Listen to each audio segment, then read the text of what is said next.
Under a freeway on-ramp in Phoenix, Arizona, hand-cut into desert clay 1,000 years ago, sits a canal system officially blamed for wiping out an entire civilization, and the dig that was supposed to confirm that story ended up tearing it apart instead.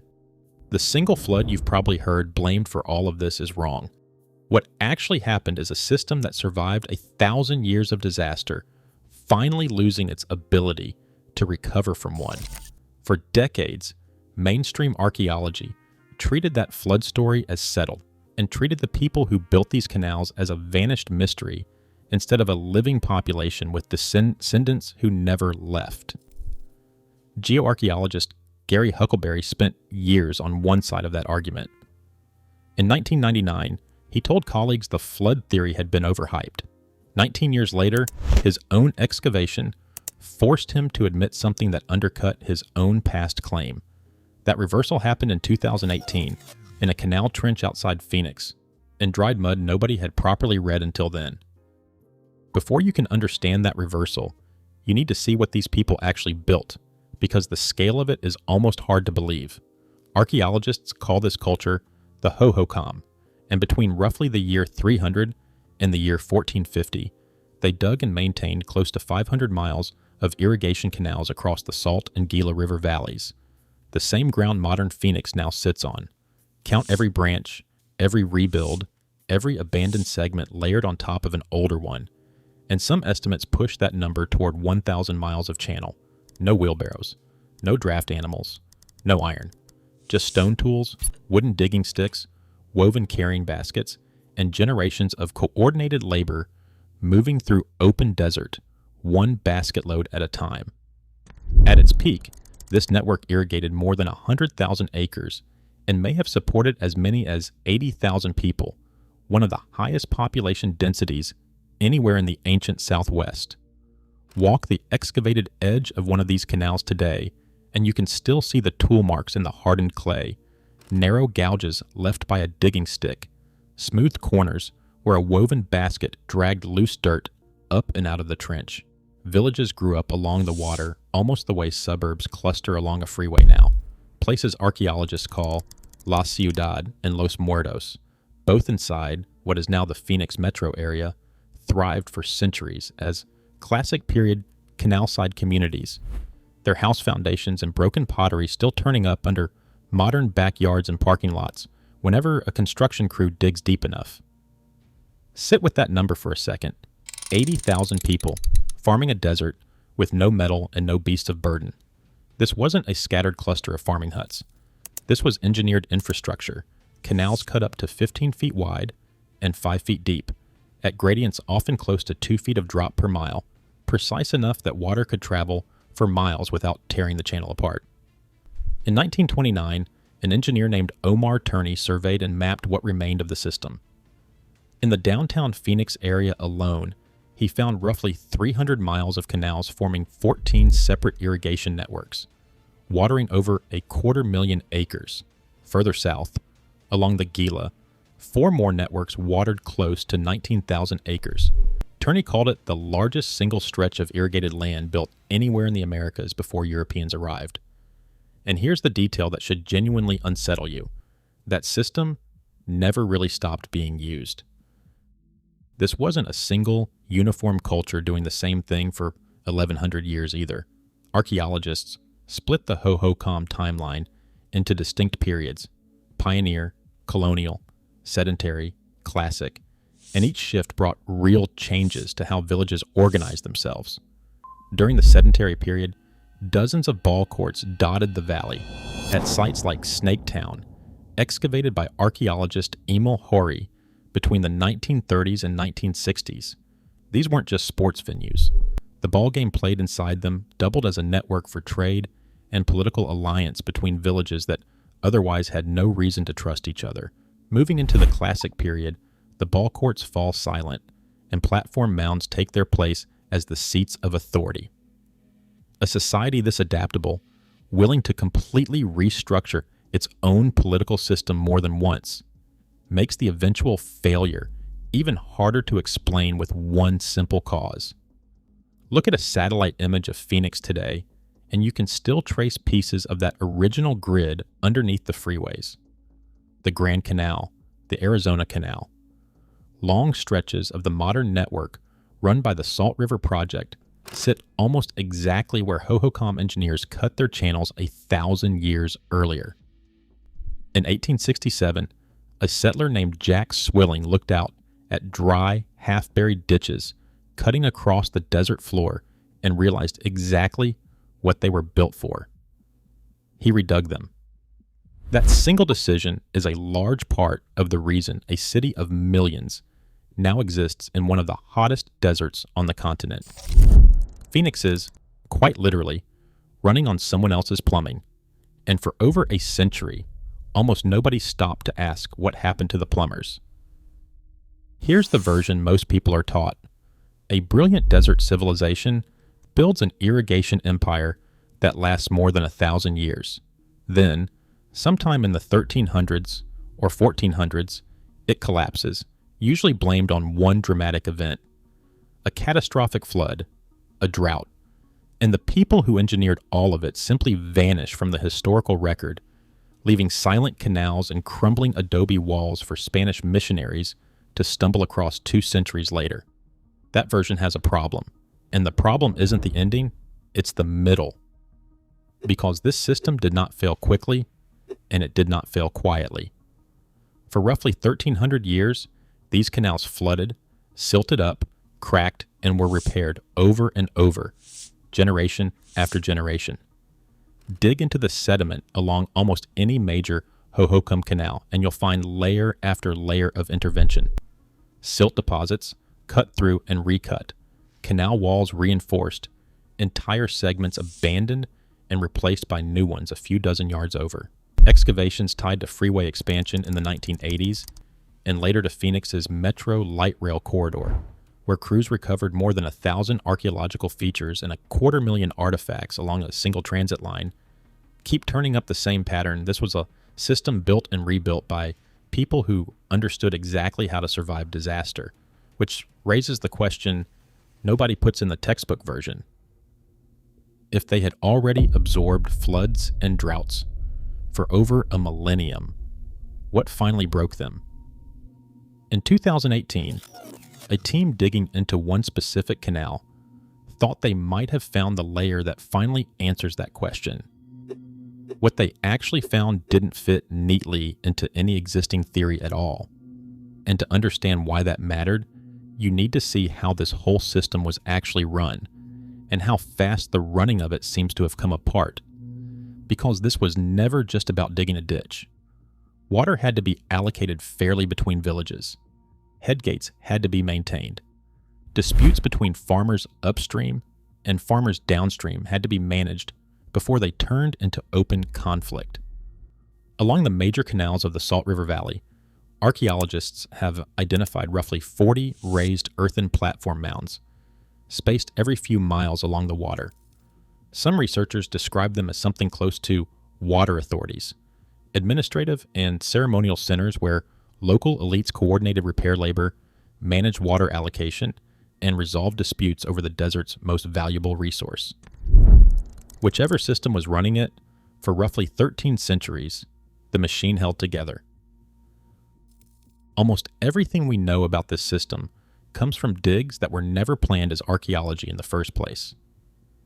When the Arizona Department of Transportation built a freeway through the Pueblo Grande area, contract archaeologists spent 16 months excavating roughly a fifth of the site ahead of construction crews, uncovering canal segments most people would otherwise have driven straight over. A separate freeway project along the Squaw Peak Parkway turned up the Grand Canal ruins and a classic period village called Casa Buena, both sitting directly on Canal System 2. Decades later, work ahead of the SkyTrain project at Phoenix's own airport exposed 12 more medium and large canals feeding the same network. The first time archaeologists had ever exposed an entire prehistoric irrigated field system, gates and all, in one connected plan. And when Phoenix built its light rail line, crews recovered more than 1,000 archaeological features and 250,000 artifacts along the corridor, including an entire Hohokam village site under what is now the Tempe Transportation Center. Further south, along the Gila River, tribal archaeologists working ahead of a pipeline expansion in 2005 uncovered 38 separate prehistoric canals at 3 different sites in a single survey, canals nobody had known existed until a construction crew needed to lay pipe through them. Almost none of this evidence was found because someone went looking for a mystery. It surfaced because modern Phoenix kept accidentally digging up the version of itself it had built directly on top of. None of these digs were designed to solve a mystery about a lost civilization. They were paperwork attached to a road project or a pipeline. The mystery just happened to be sitting directly underneath. Then, in the Classic period, something changes. Villages that had thrived along these canals for generations begin to empty out. And by the time Europeans arrive, there's nobody left nearby to explain what happened. In November of 1694, a Jesuit missionary named Eusebio Francisco Kino reached a massive 4-story adobe structure standing alone in the Gila River Valley. He was the first European on record to see it.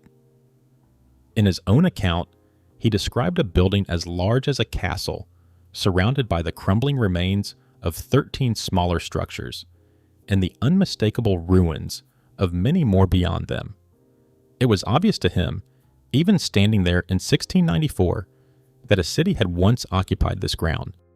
What Kino could not have known is that the structure in front of him, now called Casa Grande, had been built only around 1350.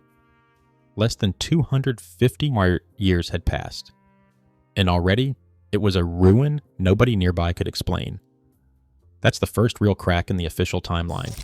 Not centuries of slow forgetting, decades. The people who understood this system, who could maintain it, who knew which canal segment fed which field, who managed the labor and the disputes, all of that operational knowledge disappeared within a handful of generations. Something moved fast enough that living memory of how to run the system hadn't survived to greet the first European visitor to walk through it. And this is where the suspicion really starts to build, because not every part of the system failed at the same time or in the same way. On what archaeologists call Canal System 2, the network now buried under modern Phoenix, one major channel, known as the Woodbury North Canal, took flood damage sometime after the year 1300. It was never rebuilt. No comparable replacement canal was ever dug to take its place.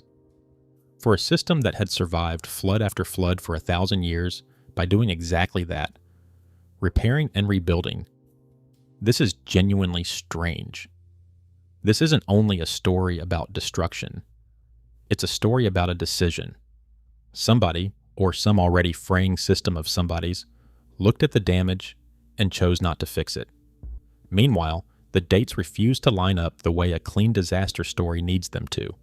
Canal abandonment and village abandonment do not happen on the same schedule across the valley. Some settlements persist after their nearby canals fail. Some canals show signs of continued maintenance after nearby villages appear to have already emptied.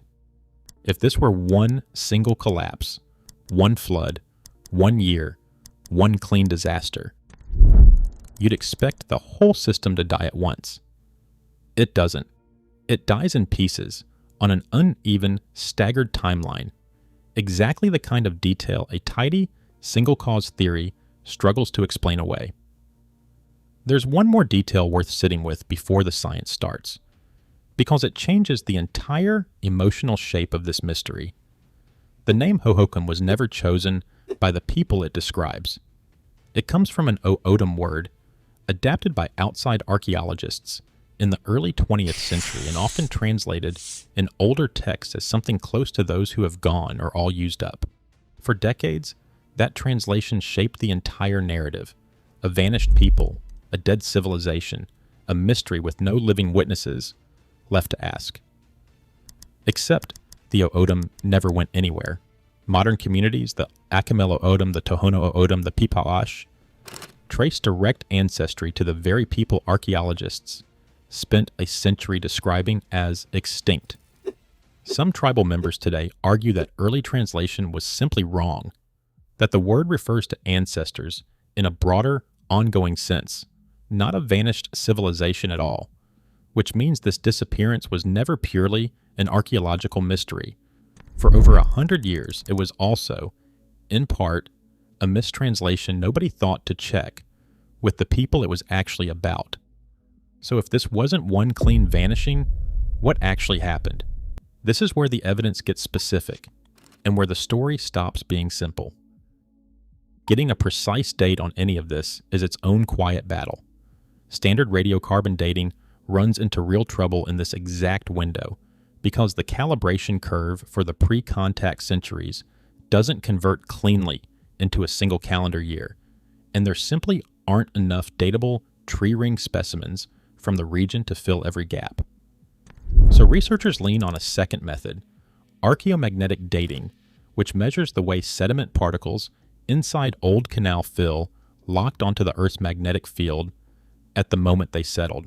It's a strange kind of proof, the planet itself acting as a witness, recording the position of magnetic north into the mud of an irrigation ditch, readable only if you know exactly how to ask the dirt the right question. Start with the water itself. Trees don't lie about drought. Tree ring researchers, using long-lived species across the Southwest, can reconstruct year-by-year stream flow on the Salt River going back centuries, a method called dendrohydrology. Researchers Donald Graybill, David Gregory, and Fred Niles used this exact method to model discharge on the lower Salt River, first through excavations at the Las Colinas site in the 1980s, and their reconstruction pointed to a long stretch of relatively stable floodplain conditions that came to an end around the year 1381. After that point, the pattern of river behavior shifts, more volatile, harder to predict, harder to plan a farming season around. That's a real published result. But notice exactly what kind of result it is.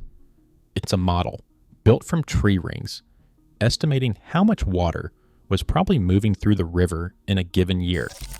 It is not, by itself, physical evidence of a flood tearing through a specific canal on a specific day.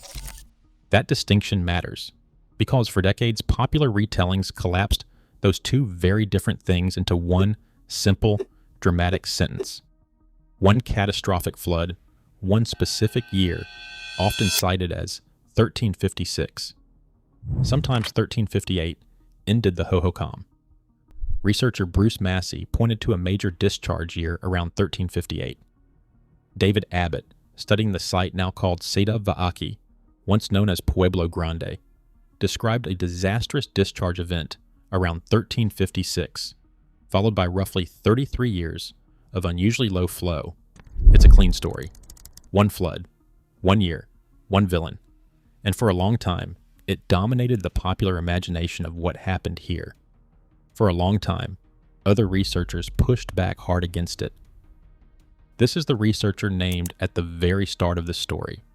In 1999, geoarchaeologist Gary Huckleberry published research arguing that the role of catastrophic flooding in the Hohokam decline had been overstated, that the tree ring models were being read too literally, turned into a disaster story the physical evidence didn't fully support.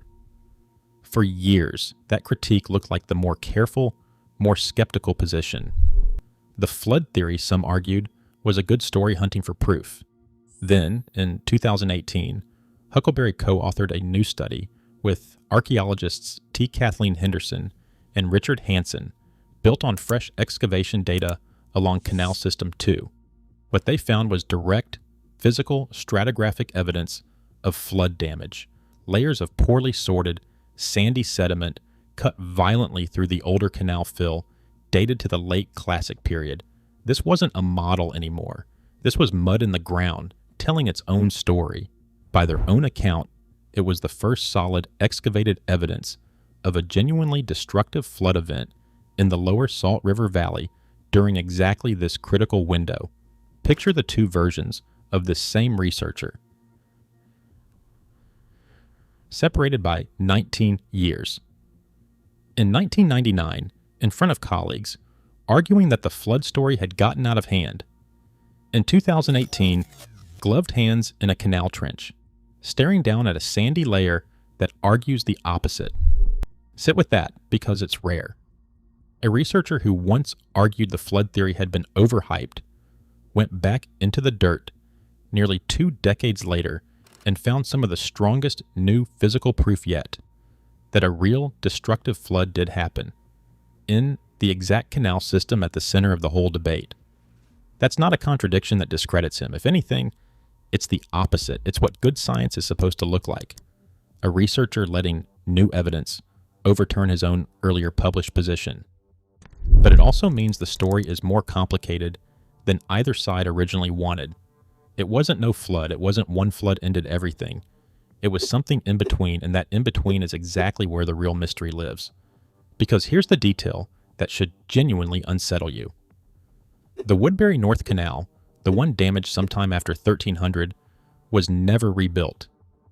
But this system had absorbed flood damage before, repeatedly, for centuries, and rebuilt every single time. So the flood itself isn't really the mystery anymore. The mystery is why, this particular time, the rebuilding stopped. There's a second complication worth pausing on, because it cuts directly against the simple climate collapse narrative. Researcher Scott Ingram, analyzing population growth rates against reconstructed flood and drought frequency, found something almost backwards. Population growth actually appears to increase during periods of higher environmental volatility, not decrease. That's not what you'd expect if drought and flooding alone were slowly strangling this civilization. It suggests the relationship between climate stress and social collapse here is far messier than a simple cause and effect story allows. While the flood debate played out in public, another long-standing theory was quietly falling apart behind it. For decades, textbooks pointed to soil salinization, the idea that centuries of continuous irrigation slowly poisoned Hohokam farmland with mineral salt buildup and waterlogging, choking crop yields until the fields simply stopped producing. It's an appealing explanation because it's slow, invisible, and doesn't require one single dramatic event to make the story work. But in 2023, researcher Christopher Castledine ran a rigorous, multi-line reassessment of the soil evidence, chemical analysis, agricultural records, and comparative case studies, and reached a conclusion that should have ended a decades-old assumption.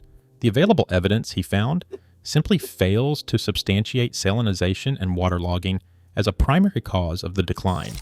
Fallowing fields and periodic tilling, it turns out, were more than capable of managing the problem.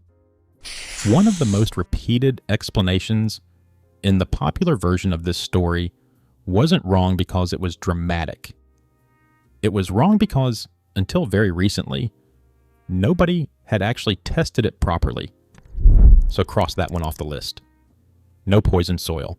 A real flood, yes, but one flood alone can't explain 1,000 years of resilience suddenly failing. So what's left? Part of the answer came from stitching the picture back together at a larger scale.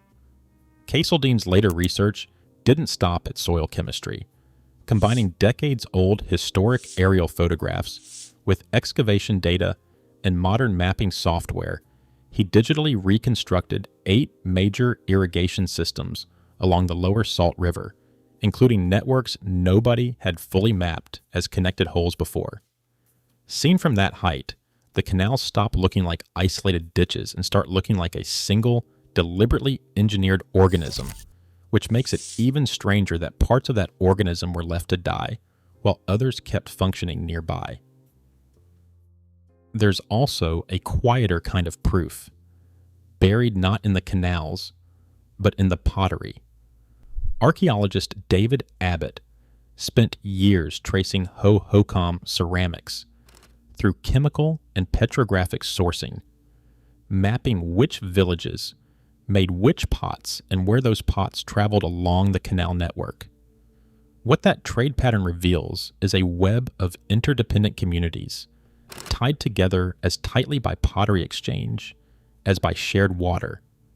If that web of trust and cooperation was the thing actually failing, a broken pot from the wrong village at the wrong time might be as important a clue as a cracked canal wall. A separate line of research points somewhere else entirely, away from the environment and toward the people running it.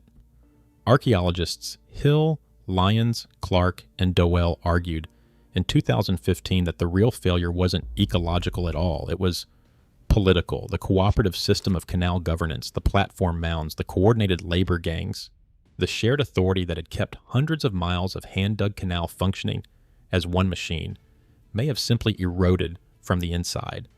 Not a flood, not a drought. A slow breakdown of the social trust required to keep the whole system running as one coordinated body instead of dozens of competing villages. Some researchers have also pointed to demographic pressure. Bioarchaeologist John McClellan has proposed declining fertility rates as a contributing factor, a slow demographic drain rather than a single dramatic exodus. Archaeologist Paul Fish has put the whole debate bluntly. There are almost as many theories about what happened to the Hohokam as there are archaeologists who study them.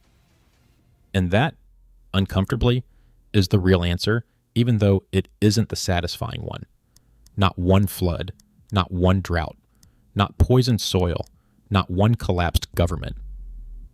The careful, converging synthesis researchers are increasingly landing on isn't a single cause at all. Some call it diminished resilience. For roughly 1,000 years, this was a society engineered to absorb shock after shock, floods, droughts, bad harvests, local political strain, and keep functioning. Then, sometime in the 14th century, multiple pressures start arriving close together: climate volatility, a genuinely destructive flood, strained cooperative governance, maybe demographic drift underneath all of it. The system's ability to bounce back doesn't collapse all at once. It simply erodes, hit by hit, until one disturbance that would once have been survivable no longer is. That's the reversal at the center of this whole story. This was never really a mystery about one flood, one drought, or one villain. It's a story about a system that had absorbed disaster for centuries until, sometime in the difficult overlap of the 1300s, it finally couldn't anymore. And the moment the rebuilding stopped wasn't the beginning of the mystery. It was the end of the resilience. It's worth asking, briefly, who actually benefits from the simpler version staying in circulation. A single catastrophic flood makes a clean museum placard and an easy textbook paragraph. A multi-cause collapse involving climate volatility, uneven flood damage, eroding political cooperation, and a demographic slide is a far harder story to compress into one sentence and a much harder one to teach in an afternoon. Nobody set out to deceive anyone, but tidy stories survive because they're easy to repeat, and messy true ones get quietly flattened every time they're retold, right up until someone goes back into the mud and makes the flattening impossible to sustain. None of that, though, answers the question the popular version of this story quietly assumes is already settled. Where did everyone actually go? They didn't go anywhere. That's the part the vanished civilization narrative gets wrong at its foundation. Populations reorganized, villages consolidated, shrank, shifted their farming strategies, moved to more defensible or more reliable ground. But the people did not disappear from the Phoenix Basin. Their descendants are still there. The Alkimelo Odom, the Tohonoa Odom, the Pipash, organized today into communities including the Gila River Indian Community and the Salt River Pima Maricopa Indian Community. For more than a century, professional archaeology told this as a story of disappearance. It wasn't a disappearance, it was a failure on the part of outside researchers to ask the people who had been there the entire time. That failure is now being corrected in ways you can actually see and visit. In March of 2023, after formal consultation with tribal historic preservation offices, the Phoenix Parks and Recreation Board voted to rename Pueblo Grande Museum an Archaeological Park. Its new name was Seda Va'aki Museum, an O'odham term referring to the central platform mound at the heart of the site. Pueblo was a Spanish word, assigned by outsiders, with no real connection to the culture of the people whose ancestors built the place. A tribal historic preservation officer from the Salt River Pima Maricopa Indian community said the change finally applied a name grounded in the actual culture tied to the site, instead of one handed down by archaeologists working in a language that was never theirs to begin with. That November, the museum held a renaming ceremony, opened with an Hohokam blessing song, inside a building that had carried the wrong name for nearly a century. Some Hohokam voices go further than simply renaming a museum. Gila River elder Barnaby Lewis has pushed back on the old translation of Hohokam itself, the one that turned those who have gone into a tidy label for a vanished civilization. Hohokam, he and others argue, refers to ancestors in a much wider, ongoing sense, not an extinction but a lineage. Archaeologists still use Hohokam as the name of the archaeological culture, while increasingly acknowledging Hohokam as the name the descendants actually use for their own ancestors. Two words, one people, and 100 years of confusion sitting in the gap between them. That renaming sits alongside a slower, more difficult process still unfolding today. Federal law under the Native American Graves Protection and Repatriation Act has required museums and universities to return human remains and funerary objects taken from Hohokam-associated sites across a century of excavation, some of it careful, much of it not. Repatriations tied to Phoenix Basin and broader Hohokam region sites have continued into 2026, with cultural affiliation now formally recognized between these remains and the Hohokam tribes whose ancestors were excavated, cataloged, and stored away for decades, often without their communities ever being consulted.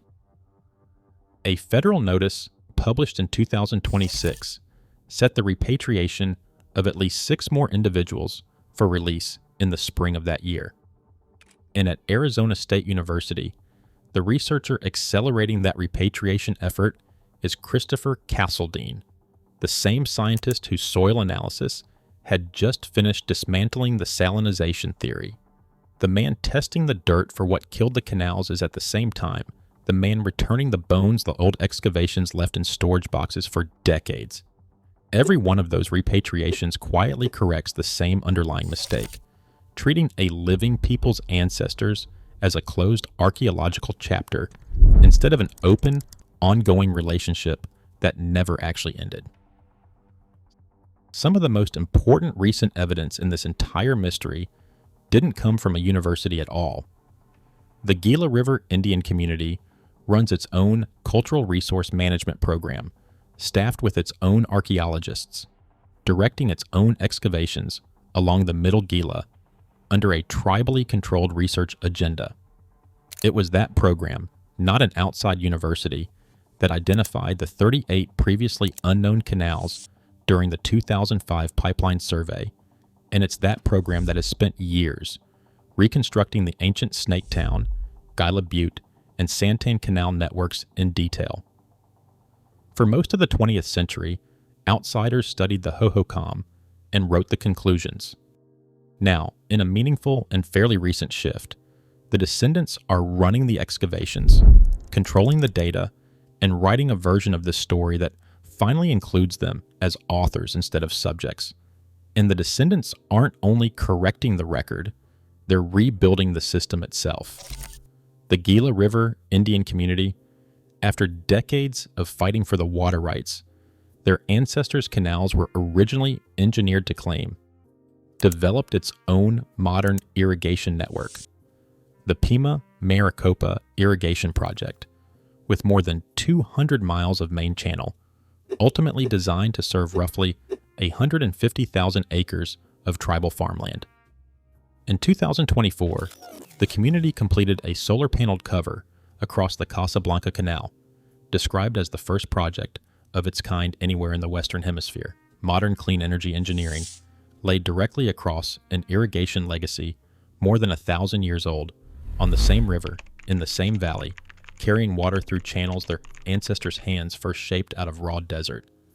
So go back to that trench outside Phoenix, the one you were standing in when all of this started.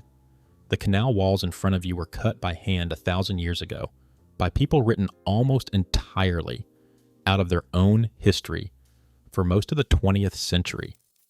The system they built didn't fail because of one flood or one drought or one poisoned field.